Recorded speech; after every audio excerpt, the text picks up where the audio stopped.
Oh, really? Yeah, I'm very honored. I feel like I'm sitting next to someone famous, which I am, but it really feels like... Can you sit closer to someone famous? I can get your both in. How's that?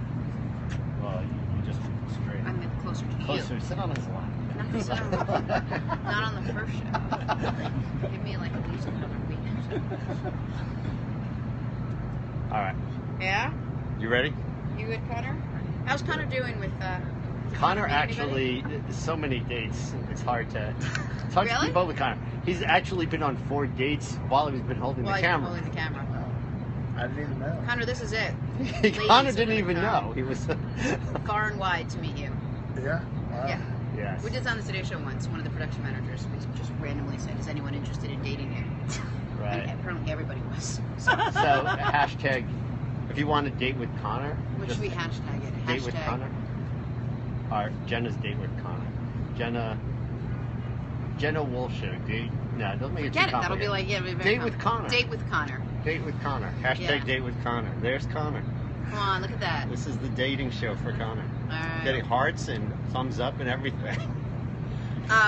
Okay, so welcome back after all that brilliant activity of the musical nature. By the way, people are really talented out there. Like, Yep. People you know, you watch something like one of those variety shows, like an American Idol, and you're like, oh, there's a couple of talented people. But then to be sitting next to somebody to actually hear them sing like that, it's a shame there aren't enough venues for all the musical talent to go around. You are basically hogging one of the bigger venues here in New York, which makes it difficult for all the other amazing singers to be able to perform. You realize that, right? Basically, this is me just ripping on you right now. Just kidding. This is Steve DeLisi. He is, if you are... You do just perform in the tri-state area, or are you all over the country, all over the world, wherever our client needs us is where we go. So would you say you do mostly like big events, weddings, bar mitzvahs, celebrations, major corporate events, major weddings, all high society type events? Sure. We do just basically anything that client needs. We're able to provide from a musical standpoint. Okay, and your repertoire dates from say like early Barry Manilow to like today. Yeah, we try to be.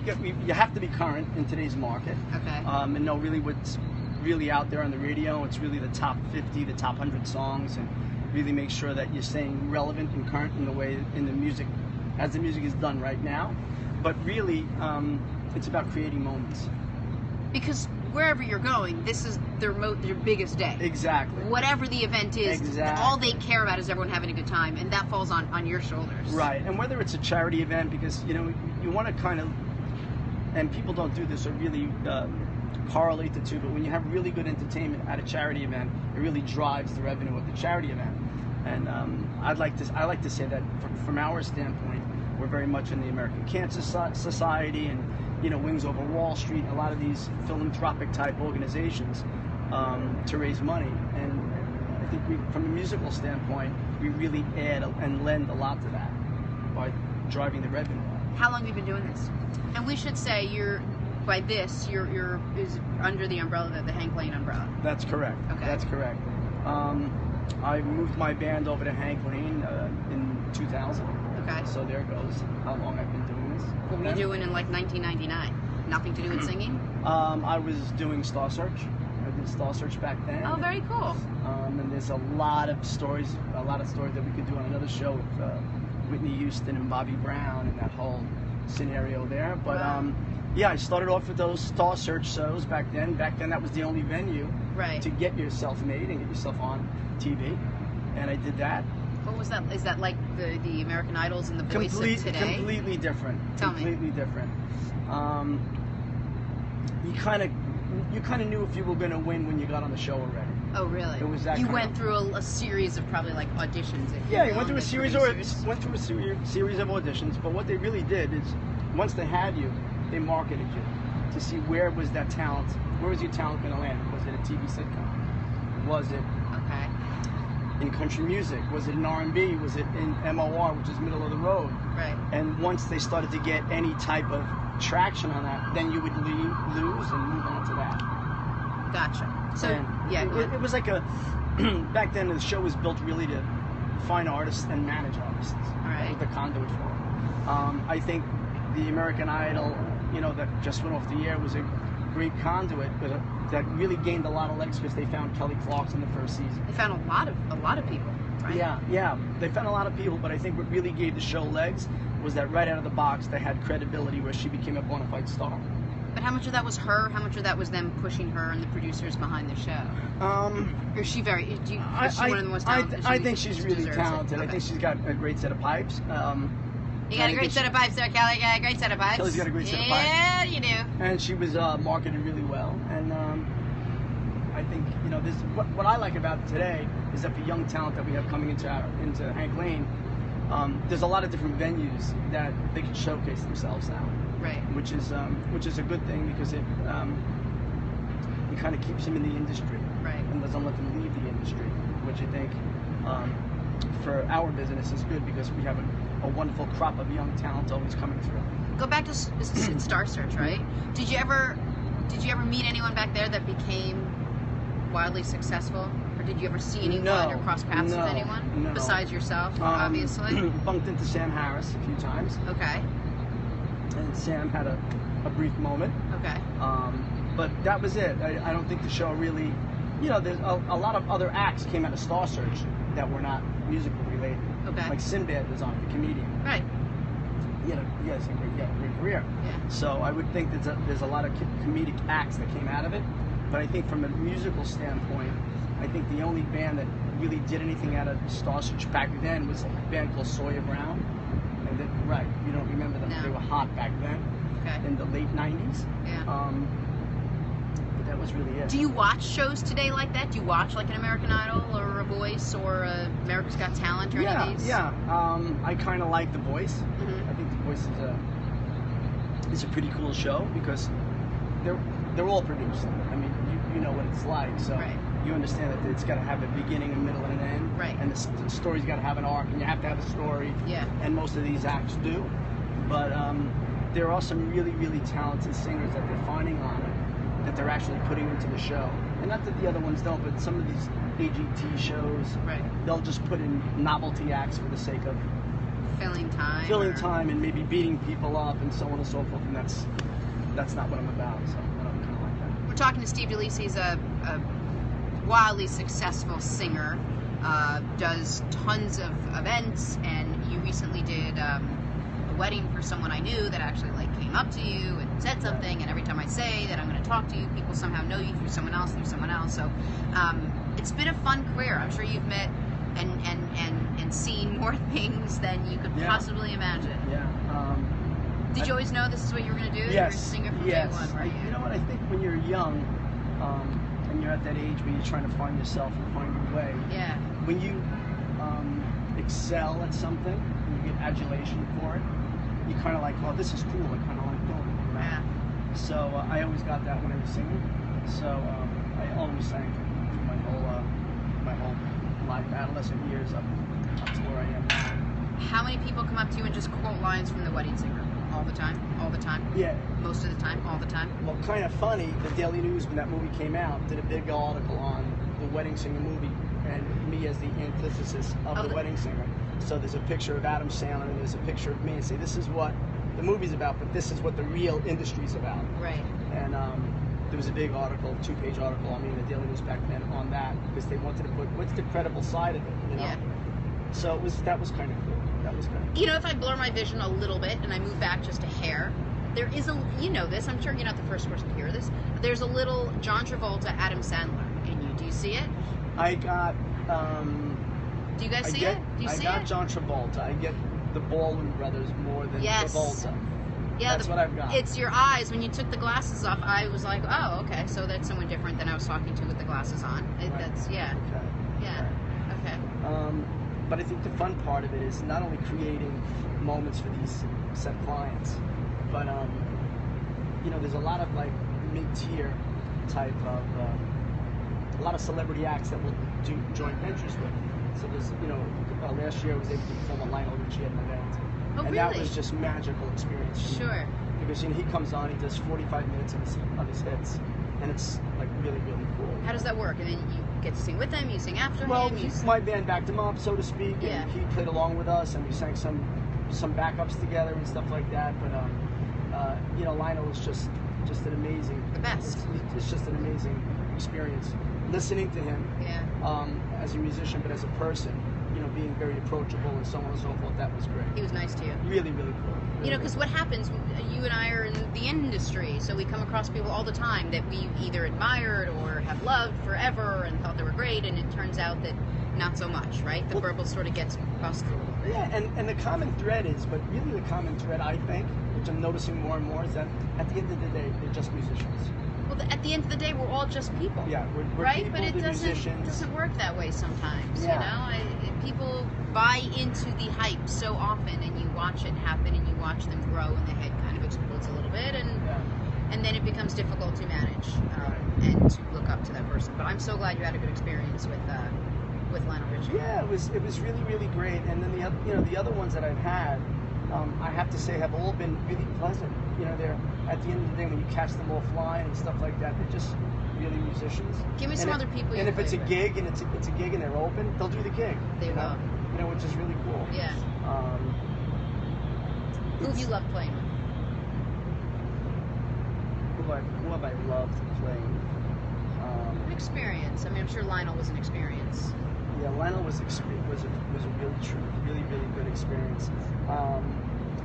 Robin Thicke was kind of really cool. Wow, that's a good one. He has a great voice. Not only does he have a great voice, he's really artistically really cool. Yeah.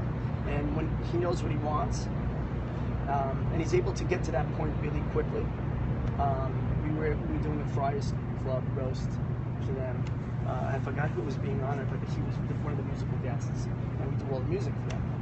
And this was the first night that he did Blurred Lines live. Oh, wow. So he did it with us, and we rehearsed at 3 o'clock, and he comes on, and I was there and doing backup for him, and it was just really cool. As he was working out the horn lines and everything else, and again, really approachable and so on and so forth. So it was a great experience. Let me ask you about the wedding. Because really, you're the part that everyone's looking forward to, right? We get through the first chorus, we get through this. Who cares? We all just want to hear the music that we know and we love, and we want to be entertained, and we want to just get lost in the next hour and a half. Has the wedding itself changed over the last 10, 15 years? Absolutely. I think the client has gotten a lot more sophisticated. Really? I think the client really truly knows what they want. Hold on a second. Someone's breaking into my car. So, hey! It's all good! You should be good. Thanks. I took care of that. We're going to be fine. See? Yeah. Yeah.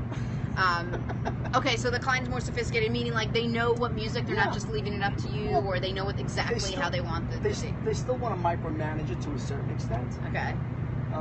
You must laugh when you sit down and they're like, okay, this is what I'm going to want. You're going to start with this, then I want you to bring in this. Well, they'll do that, but it's my job to not only put them at ease, make sure that their needs are met, but make sure that they have a really good musical experience at their event. Okay. So when that does happen, what I'll say is, listen, that song's great. I love it. It's not going to work at your event. Because really what you want is your dance floor to be full. You want your people to be engaged and feel comfortable, right? Yeah. So you kind of micromanage and move them that way. So you kind of make them get to where they want to be, but you help them along. You're like a musical therapist, Steve. That's what you are. Well, it's a very, it's this, like you said in the beginning of our talk, this is the most important day of their lives. Sure. And for me, it's about, like I said at the beginning, it's about creating a special moment in their wedding that they can take a step back and say, did you see when Steve did that, or when that girl singer did that, and did you see how Hank Lane produced this whole event? Right. That's the stuff that's not only memorable to them, but helps us grow our business. So it's all about you, basically. No, I'm just kidding. No. I'm joking. What's your most popular requested song at a wedding? It's really hard to say because really the top 40 goes from month to month, really. The hot song. That's, like Uptown Funk is still really a super hot one that they want every single wedding. So we'll do that. But, which is really kind of cool, you'll get some really obscure ones, like first dance songs that are really important. I did Ivanka Trump's wedding, and her first song was This Year's Love Better Last by David Gray. Oh, okay. And it's a really, I never heard it before, or Yeah. did it in that, Right. in that vein. And so it's really more about those types of songs that you Okay. get. But Blurred Lines, I'd have to say, is still. I'd have to say Uptown Funk is still really The most popular. Yeah. Wait, can I ask you about Ivanka's wedding? How, I mean, you don't have to give me specific details, but was it incredible? Was it at all that we would imagine a Trump wedding to be? If you look at Ivanka, you see class. Yeah. You see sophistication. You see an air of humbleness a little bit. Yeah. The wedding was all that. Really? She was breathtakingly beautiful. I'm She sure. was approachable. It was very clean, understated, but still really, really classy and beautiful. Okay. And I have to say, everybody there did the same thing. What were some of the songs that you played there? Oh, I can't really remember. This is going a while back now, right? So Probably what? at least 10 years? I don't Gotta remember. be. I wasn't Yeah. invited. gotta be a while ago. It was myself and Harris did But it wait, you know together. who wasn't? Oh no, that was a different wedding. I was gonna say Hillary was invited, but Hillary was invited to Donald's wedding. I think she was Yeah. at Donald's She and was at- Marla's wedding, right? Was she at that one? Yeah, I don't think she was at Melania's Oh, wedding. yeah, I don't think she was at Melania's wedding. I'm not really sure. She's probably not going to be a baron. I don't Mark. think. Yeah, I don't. So I she don't won't be at Baron's bar mitzvah. She's not gonna be No, because there's a good chance Baron is going to get bar mitzvah, obviously. I mean, if he does read from the Haftorah, what I want to know is the first Birkat HaMazon. Okay, so talked. Yeah, you don't remember some of the songs. It dates back. Was the Donald there? Was he nice? The Donald was there. He was Good guy. wonderful. Really? He was wonderful. A typical dad. Yeah. Proud, Proud, excited, emotional. Spoke about how wonderful his kids were. Yeah. How grateful he was to his ex, in that she helped really raise these wonderful children. And I got to tell you, they're as flawless in person as they appear to be on TV. It was wonderful. No, it was a great night. It's the one thing you do hear about him for all his flaws. The people that know him, he is loyal to you. He's nice to you. I mean, it's the one thing everyone says about him that has come across. They if you know him and you're friends with him or in his circle, he is not the person you see on the podium in the middle of the debate saying the crazy things. I have a great Donald Trump story. This is when I just left Star Search, and I was being managed at the time by Sissy Houston. You were being managed by Sissy Houston? Sissy was signing me right after that. Wow. And I was invited to open for. Sissy was being honored as Mother of the Year at Trump Plaza in Atlantic City. So we went down there, and it's myself and Sissy and Whitney and everybody else. And Whitney's album was just about to break. She was still a Ford model, but about to break. And she was just this beautiful, quiet girl sitting on a couch and all that stuff. But anyway, the cocktail party before the event, it was Entertainment Tonight, and I remember going upstairs and sitting there, and we walk into Donald Trump's suite, and there's a big black tub with the initials in gold, DT, and you know, it was one of the suites at Trump Plaza, but he was there serving champagne and just being such a gracious host. And then, you know, when you see people of that power, you kind of take a step back and try to watch them when no one else is kind of watching them. Right. And went on, did my performance, walked off stage, he shook my hand, and went back to my table, and we finished the end of the night. But what I noticed is, as he was leaving, he knew every single person's name that worked for him in his hotel. The gentleman that was sweeping the floor, the guy that was emptying the ashtray. He knew there was that connection. Right. Which was kind of, for me, it was kind of odd to see. Like, he almost thought, is this a publicity type of thing? But there was nobody else around. Right. So you really kind of knew we knew this guy, Yeah. you know? Which I kind of took away as something like, wow, he's a pretty normal dude, you know? But not only a normal dude, a good guy, a good person does that. He seemed like a good Normal guy. people don't know the names of every single person on their staff like that. That's it was, you know, and it was, you know, in being in a management type of position, to know 6 or 7 layers down who that guy was. Wait, not just a management type of position, like the guy. The man. Yeah, the man, to know everyone underneath you. The man. But that was But again, that's Donald Trump's for everything we say about him. It's the one thing that Ivanka gets up there and says all the time, is that, you know, the people that work for my dad know that he takes care of them and he wants to take care of them. And I know we have issues and we go on and on and on about policy and everything, but the people that know him know who he is, and maybe he is a certain way because he's been sort of propped up there and getting ready to run for this big office position, but you know, it's hard to say. Why? He had everything. What do you want to? I don't get it. Right? I don't get it. I don't get it. With all the scrutiny and everything, I don't get it. But The state of politics right now, I don't completely understand in and of itself. it's must-watch TV, but It is the 300 best million. reality television I have seen. I looked forward to the debate like I look forward to the Super Bowl. Right. That I sat down, we had people over, we had apps, like it was like television. It was must-watch television. And my daughter Isabella goes to Hofstra, so she was like It must have been crazy on campus. tweeting me and Dad, it's crazy, and you got to see what's going on. And it's it's a cool experience for her to be there. Yeah. Have you been in touch with them since, or crossed paths in any way? No. Not since the wedding. Not since the wedding. Right. But we'll see what happens if it makes it to the next level and he needs some musical entertainment. So Donald and Ivanka, if you're out there and you need me to come back, give us a call. That's gonna happen probably. That just seems like something that would happen. Well, this is great. So what's next up for you? What's next up for me? It's a busy season. Is this big wedding season now? This is big dinner? yep, it's real busy. So we'll be going pretty straight all the way through New Year's. Is that every weekend? Is it usually Every single weekend. Most of the times 2 times per weekend. Really? So either a Friday, Saturday, or a Saturday, Sunday. Okay. And then New Year's I'll be in Kansas City doing a large event in Kansas City, and then I'll take a break from January to February, and then we'll start the whole machine again. What's the craziest someone getting drunk at a wedding story you've ever experienced? Okay. There's a lot of these. I was going to say, I'm sure you're. It's not that you only have one or two to choose from. Okay. Craziest drunken one. We had a bride. Oh boy! Who starts with a bride? We had a bride that was drunk and a groom that was a little on another substance. Oh boy! And he was all out of his mind. And she was a very sad. She's a very sad drunk. It's the worst kind. So this was at a venue. I'm not going to mention the venue. That was not Ivanka's wedding. This was not Ivanka's wedding, and this was a venue on the water. Oh no! And I think they were having a spat and fighting, so on. On their wedding day. On their wedding day. Because he wasn't paying enough attention to her, so she decided to jump off the balcony, thinking it was just to jump a little bit, just kind of scare him, and she jumped 18 feet into the water. So it started a whole hullabaloo. They had to pull her out, and she was full of mud, and it was. Wow. It was and the band plays on. The band's like, everyone back on the dance floor. Yay. Jump! Everybody, let's dance. There's a lot of it. Wow. There's a lot I'm of sure stories. you have seen. You could, when it's all said and done, not now. When it's all said and done, what you should do is put together a little book. Well, we're doing that now.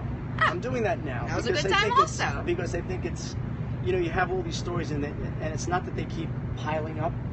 But Where do they live? But they do keep piling up. Somewhere, yeah. They need to live somewhere, like you said. So I've been putting pen to paper and. I love it. I love that. So we'll see. No, I'm sure you have incredible stories. Some of them are funny, some of them are a little bit sad, but it's crazy. That's awesome. Well, I will just tell you that I recently married 2 of my friends, Marcy and Mike, in New Jersey. Although sometimes I'm super organized and sometimes not so organized. I'm pretty sure I did all the things I needed to do to get ordained. They may or may not actually legally be married, but I crossed all my T's. And we had. It was a great time. It was like behind the scenes of a wedding, and we spoke with the band and we figured out where everyone was going to be, and this was just one time, and I got all excited for it. I mean, you get to do this every weekend. It's really nice to be part of all that happiness. And a lot of people think it just happens. Weddings just don't happen. They have to be planned out, and then it has to be executed properly.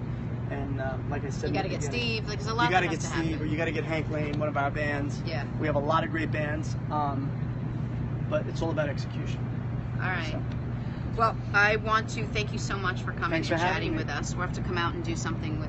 We should do like a behind the scenes as you get ready for something like that. This. That would be great. Hang out. Wouldn't that be cool? That'd be great. To watch how it goes, see the bride and groom. I've kind of seen a few. But yeah. He comes a lot. Yeah, because they're all his. All his weddings. Sorry. Lance. Sorry, Lance. My apologies. Sorry, buddy. A lot of people get married 5 times. They're called doctors. Why? Steve, friends like this. Thank you so much. I really appreciate it. I come back again, okay? Thanks for having me. All right.